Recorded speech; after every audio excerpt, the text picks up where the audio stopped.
Hi. Today I decided that I was going to take everyone through the process from start to finish on an Emerson knife for both, I guess this would apply to actual custom knives and also the factory, the production knives. But I'm going to concentrate on the production knives basically because I want to also show you the story of the prototypes and how prototypes come to be and why I think they're important. And as you may have noticed, we've been putting a number of prototypes up on the Area 51 website recently. So I just want to take you through that whole process and show you what it takes to become a knife here at Emerson Knives. So for example, sometimes it's just me and I get in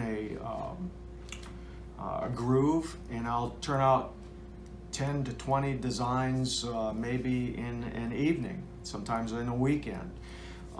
Sometimes I'll go 2 or 3 months without designing a knife, and then I'll design one. Or it almost always seems like once that switch goes on, it's tough for me to take my pencil off the paper because the designs just keep coming out. But there are times, of course, that I listen to our customers.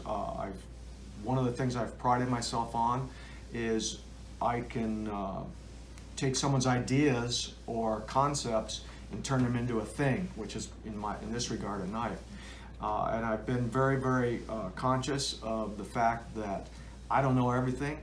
I know a little bit about the knives as far as design and everything, but it's really comes down to, you know, what do you want, the user? And so over the years I've made it a very special effort at the shows and all that to really listen to our friends. Okay, I don't want to use the term customers because that's not the way I see all of you. I see you as our friends because, you know what, I do know there's no reason on earth you need to buy an Emerson knife. That's a decision that you make for whatever the reason is, and I want to thank you for it, but I'm well aware of it. There's a lot of good knives out there, and for those of you that have decided to buy Emerson knives, I'm eternally grateful. It's allowed me to do the things that I want to do. So here's an example of the story of 2 knives that are going to come up as prototypes. And this one started with a letter. And I've got the letter here. It's from a man in Montana named Jack Ketchum, dated September 1st, 2020. Dear Mr. Emerson, I've watched the evolution of your hunting and utility knives with great interest over the last couple of years. And I thought all you could do was tactical. Ha ha, smiley face. It's obvious that you've had some experience in the field. I'm an avid backcountry hunter and I need a knife that I can use for both utility, hunting, and survival if I ever need it. I am alone and deep in the wilderness for days at a time, and I need a knife that I can use to skin an elk or save my own skin if I'm ever caught in an emergency. My wife did make me buy a sat phone and solar charger to take with me so I don't end up like that guy, quote, Hatchet Jack, quote, froze up solid, like in that movie Jeremiah Johnson. I don't know if you remember Jeremiah Johnson. There's a good movie and there's a scene where he comes up on a guy named Hatchet Jack, and that's where he got his first hawk and rifle because Hatchet Jack was froze up solid and long gone. But anyway, it's funny that this comes up in the letter. I love your knives, and I carried and used a Commander for 4 years in Iraq and 6 years in the woods and mountains. I really want to retire it and get one of your hunters. I just need something I can always depend on. Keep up the good work. Love your support of the vets and military. Thanks, Jack Ketchum, not Hatchet Jack, hopefully. Well, Jack, thank you for the letter, and thank you for the compliments, and thank you for your service in the military. I do have some experience in the field. I grew up in a wilderness, northern Wisconsin. I was born in a log cabin, built for $42 by my grandfather, and raised on a farm. and I lived in a hunting and fishing paradise.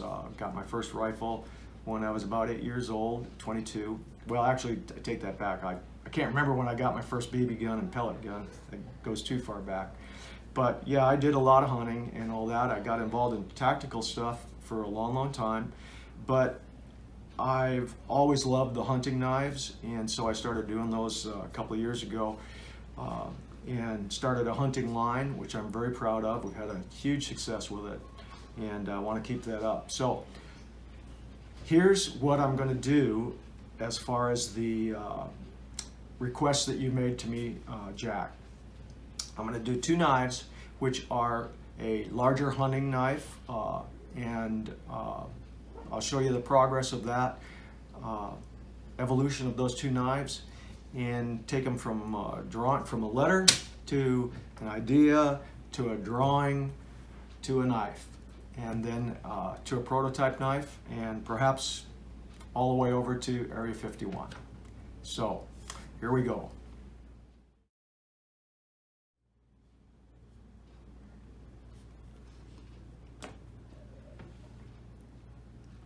Hi everybody. You know,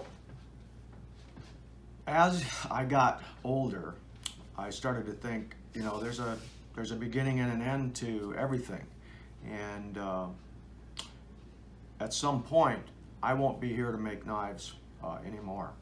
And so I looked back and I said, what do I have? What does this company have? What do my family have, and all that? And it's a legacy of work. And over the years, a lot of that work has been me building the prototype knives for Emerson Knives Incorporated. Now, you all know that I do custom knives and build custom knives, and I have for over 40 years, but I also build all the prototypes for Emerson Knives. And so over the years, I've built maybe a couple hundred prototypes, all in all. And what those are handmade knives. They're made by me, they're designed by me, and I put them together, I grind them, I create them, and then we figure out if that's a knife we're going to put into the catalog or not. So a lot of people have said, what's up with those prototype knives that you've been putting up on Area 51 lately? What's the story behind the prototypes? Why are they special? Why are they this or that? Well, one of the things that I've seen over the years, you know, as a collector of things, if you will, and just keeping an eye on stuff that interests me, is that a lot of times prototype models, whether they're a car or a watch or anything in between, knives, for example, guns, all of that good stuff, those actually have the highest collector value of all products. In other words, if you had a prototype Shelby Cobra, you'd have several $1 million worth of cars sitting there. And it's been the same with other things that I've collected over the years. The prototypes will become, in the long run, the most valuable thing that I have ever made or created. So these knives, for people that are wondering about the Area 51 knives, that's actually a gold mine for the future of the collectors of Emerson Knives. Those prototypes will be valuable in a way that none of my customs will, or well, maybe some of the customs will, because those are all handmade and created by me too. But the prototypes are the essence of Ernest Emerson Designs and Emerson Knives Incorporated. And those knives will have a great, great collector's value over the years. And again, you can only make prototypes when you're making prototypes. You can't make a prototype of a CQC7 25, 30 years after the fact. So those knives have a time and a place in history that no other knives that this company has ever made will, in a special way. A lot of our knives have become known for being there and done that in certain areas and have a history of their own, but the prototypes are a marked time and place. So again, people have asked me, what's the story on those prototypes? So I'll give you the story of how this happens. And it all starts out with a drawing. For example, this knife right here is a new hunting knife, because we're doing a lot of hunting knives. And you'll notice that I sign and date all my drawings. This one is called the Cedar Creek Skinner. Now, that's something I do when I create the knives, is I name them. Sometimes that name stays, sometimes that name doesn't, but you'll see in a moment what I'm talking about. And at which point, after I create this drawing, I hand it over to engineering, and they give me back this drawing right here, which now shows all of the internals, and we've rotated that blade in and out of the drawing to make sure everything is close to fitting and all that. So we go from my drawing to an engineer drawing. Now look at that. That one's now named the Bitter Creek. It's a Bitter Creek Skinner. I changed it from the Cedar Creek Skinner over to the Bitter Creek Skinner. Here's another one that we're doing in our new hunting line called the Timberjack. Now, if you look at the Timberjack handle, it's similar to the handle on the Bitter Creek, but not quite the same. So I looked at, this is the evolution of how I design knives and how knives come about for the company. So I'm giving you some insight. I looked at this knife and said, holy smokes, it's just about the same exact size as the Bitter Creek Skinner. Why don't I just use the same handle? And that way we kind of kill two birds with one stone. So what happens is engineering gives me back, after I tell Danny to make any changes in the drawings, and now you'll see the handle is different. So the handle on this knife right here, the Timberjack engineering drawing, is now the same handle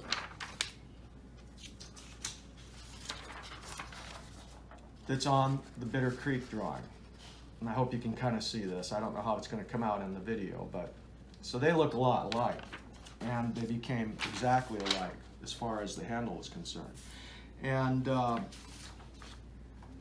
here's another one called the Tracker, but you'll see, when I design a knife, a lot of times I can get it dead on, and it's done. It's a done design. That's the way I want it. Involves a lot of erasing, a lot of curves, a lot of thinking. But you'll see on this knife right here, the Tracker, the original design dated 9/26/20. You can look at that handle. Okay, and then I revisited it on 10/21/20 and decided that I didn't like that handle quite as much as I did when I first designed it, so I redesigned that handle for the Tracker. Now, we haven't made the Tracker yet, but I wanted to show you that these knives, they go through an evolution, and sometimes I'll think the knife looks good, I'll put it down for a month or a week or even a day, come back and say, you know what, I want to soften out that curve, or I want to extend that handle, or I want to put a different take on that knife design. So, okay, now, got an engineering drawing for the Bitter Creek Skinner and for the Timberjack. Bang, we send that out to the shop, they cut those parts for me. Here's what I get back from the shop.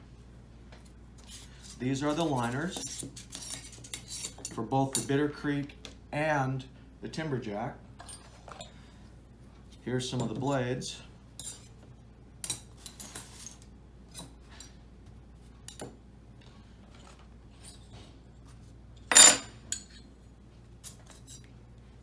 And there is the Timberjack and Bitter Creek. And here are some of the handles. So right now these are just raw parts. So we cut those.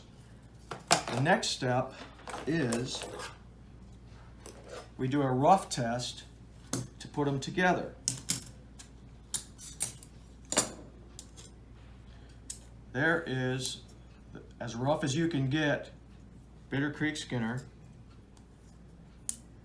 and the Timberjack. So now we've gone from an idea, a request by a customer, to a hand-drawn, to an engineering drawing, to raw parts, to putting that knife together just to make sure that it functions at this stage. Now, what happens next? Well, let's go out in the shop and see what I do to take these and turn them into the prototype knives that I've been making for 35 years here at Emerson Knives. So as you can see right now, what I'm doing is taking the raw handles and I'm reaming the pivot hole and the lanyard hole to have them be precise. Then I'm now taking the liners and I'm doing the same thing, reaming out that lanyard hole to a 187.5 diameter, and also the stop pin hole, so that we have a perfect fit for the stop pin, and so that we can align the liners and the handles as we go along, which you'll see in a moment. This step is I am counterboring the handles so that they'll take both the pivot and the pivot screw each side. You'll notice one was oriented one direction and one is oriented the other direction, because there's a left and a right to these knives, and there goes the pivot pin.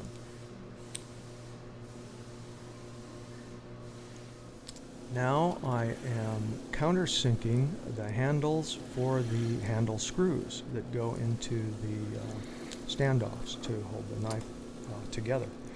So I've got that set to a precise depth, and going in with a 82-degree countersink and drilling the clearance for those screws that we're going to put in to hold those knives together side to side.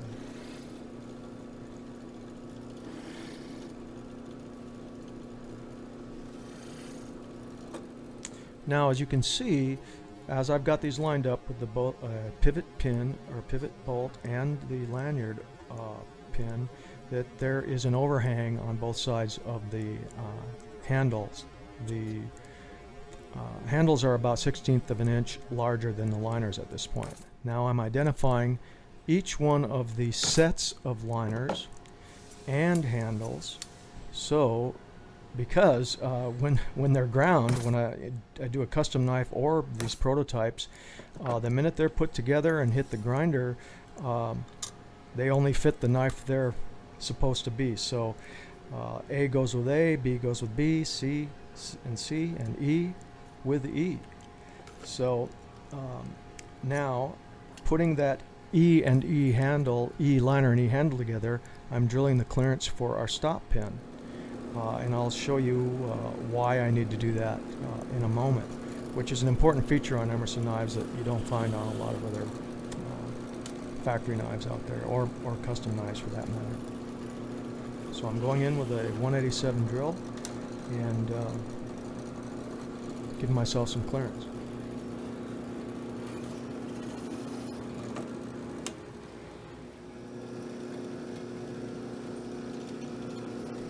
At this point, I'm drilling the holes to be tapped for the clip, the belt clip, or pocket clip, I guess you'd call it.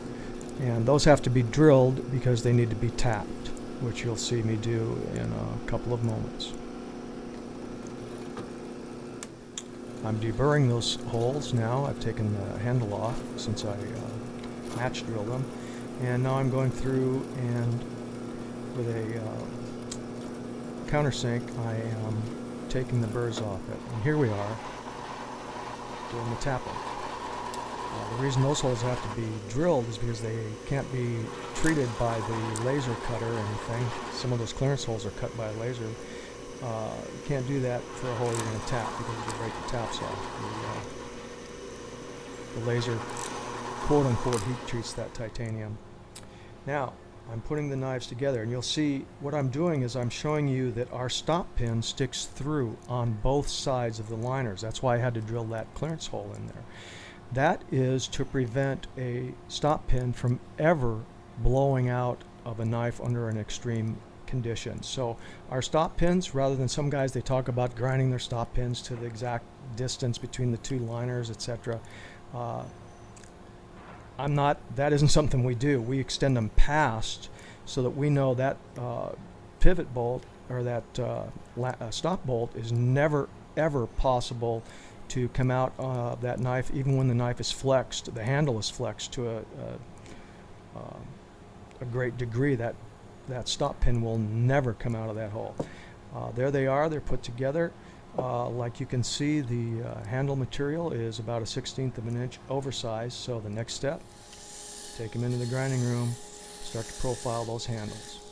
And now you'll understand when I said E has to go with E, A has to go with A, and C has to go with C, because once they hit that grinder, they are a custom fit for that particular set of knives, handles, and liners all the way through. I can't take the handle off that one and put it on I can't take the handle off number E, the letter E, and put it on letter A and have it match up perfect. As good as I am, I can't make them that precise. But they are at that point a unique knife that only fits itself. And you'll see me cleaning up around that grooved area. That I need to go to a slightly smaller diameter grinding wheel in order to fit in there, and of course to grind out that area at the bottom where your fingers go. Anytime you grind anything, you have to always bear in mind that if it's a 4-inch diameter radius, I got to use a smaller diameter grinder to get inside that radius. So I think that's about 1.5 inch diameter wheel I'm using right there, down from that 8-inch diameter wheel where I ground the top side on that. After they are all ground, I go in and set the bevels along the edges. Now on factory knives, of course, that's done on an NC mill.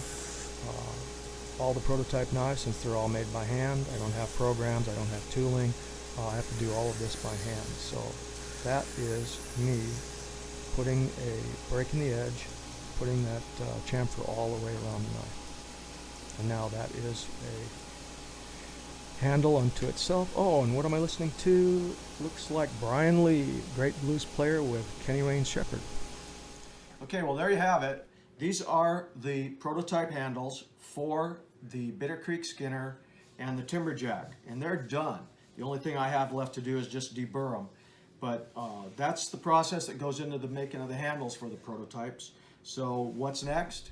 Well, the next thing is the blades. So let's move on and I'll show you how I do those blades. So here I am using the wire wheel to take off some of the oxidation from the heat treating, and then I'll bring it over to the Kratex wheel and brighten up those surfaces on the top and the spine of the blade. Notice that when I do this, I'm always presenting the part that I am wire wheeling or grinding or whatever below the center line of the wheel, because that way, if the machine were to catch that, it would throw it down and not out against me or into my chest area. So, just a little safety thing that I thought I'd throw in. But yeah, I'm doing the top of the blades to get them all brightened up.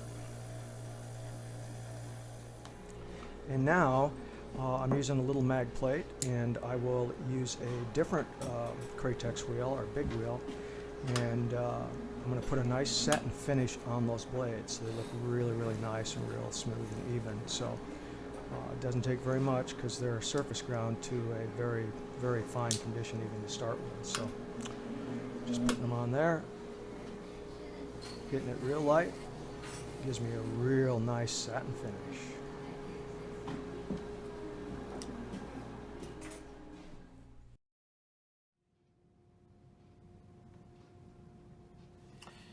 All right, everybody. The blades are now heat treated. I surface ground them to 125. They're drilled and tapped for the thumb button. What's next? Well, the next thing is grinding them. So what I do is I take a poor man's Dicam and I coat these blades with the Black Magic marker. Then I scribe my grind height on each side of the blade.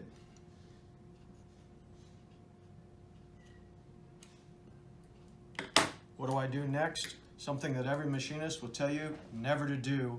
I use my calipers as a scribe.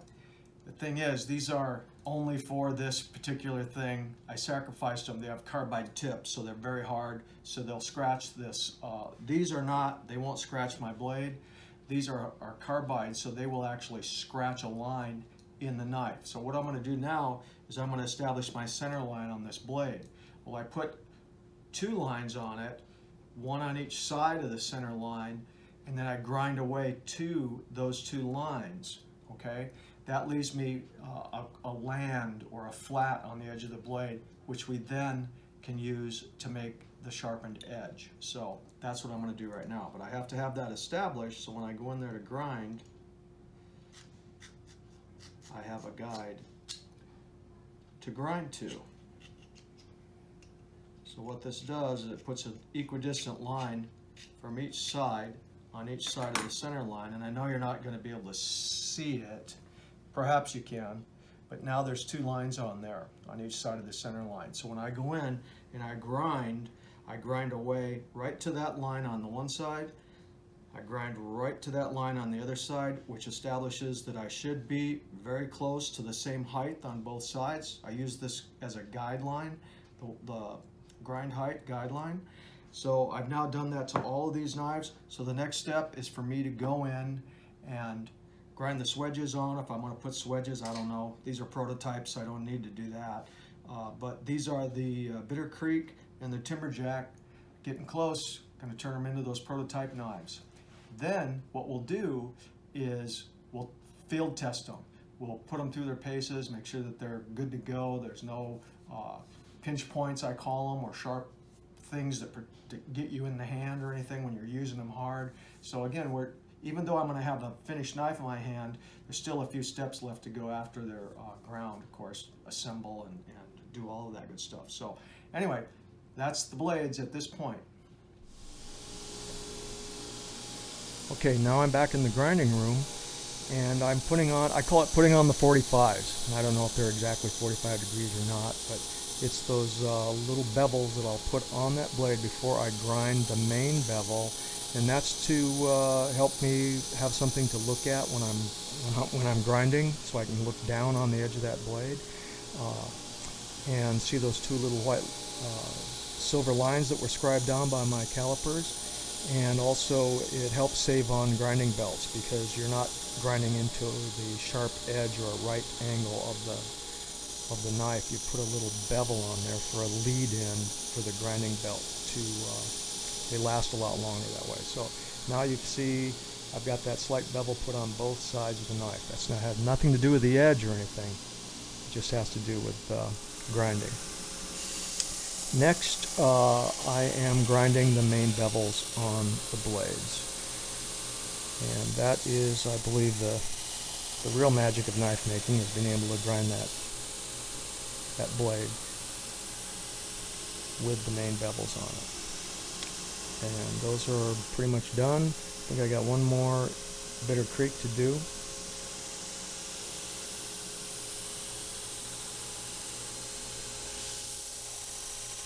And that just comes from, I guess, grinding tens of thousands of blades over a 40-year career.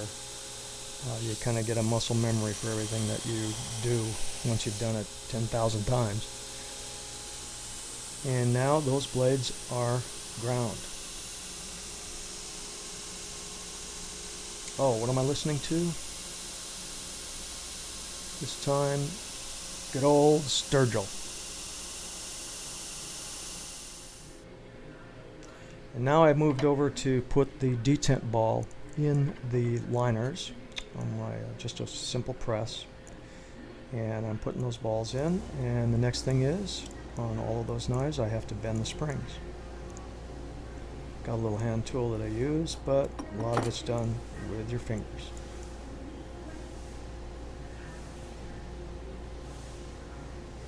Checking for height. Good to go. Hi everybody. Well, here you have it. Blades are ground, liners are done, handles are finished. The next step is assembly.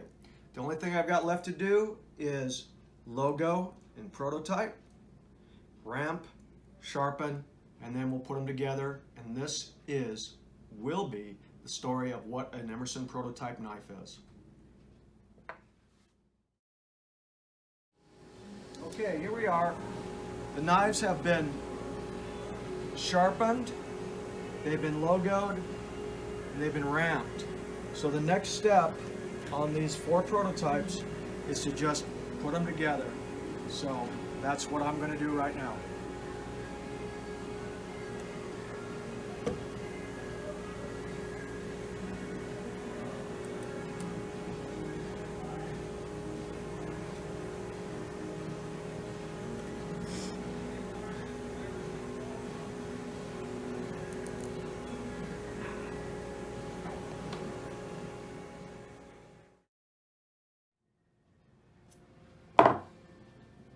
Hi everyone.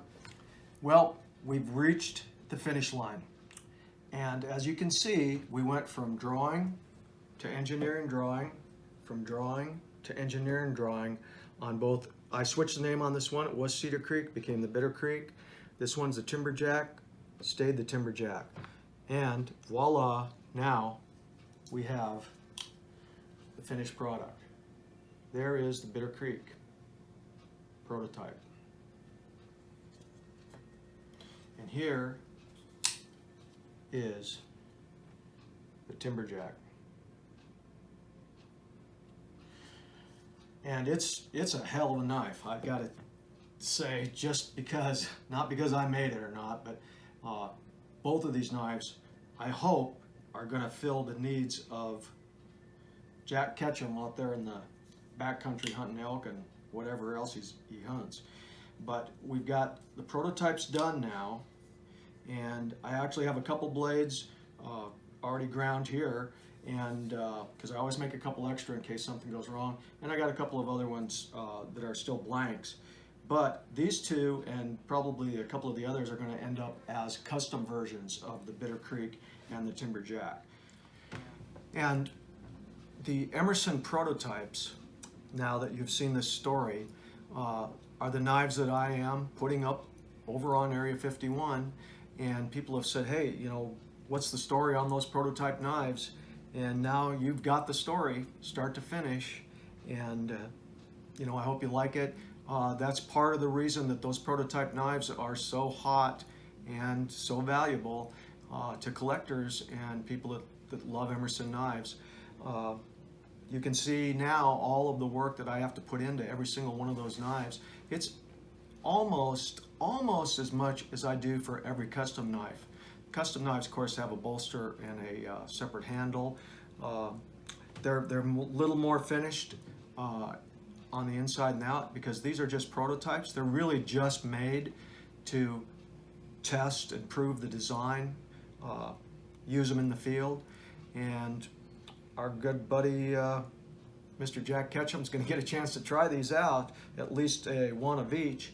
And then the other ones, like I said, they're going to go either into the Area 51. These two and the 2 others that I have will end up being those custom knives that you'll see at one of our lotteries. So I hope you've enjoyed this, and I just want to thank you all for taking the ride with me here.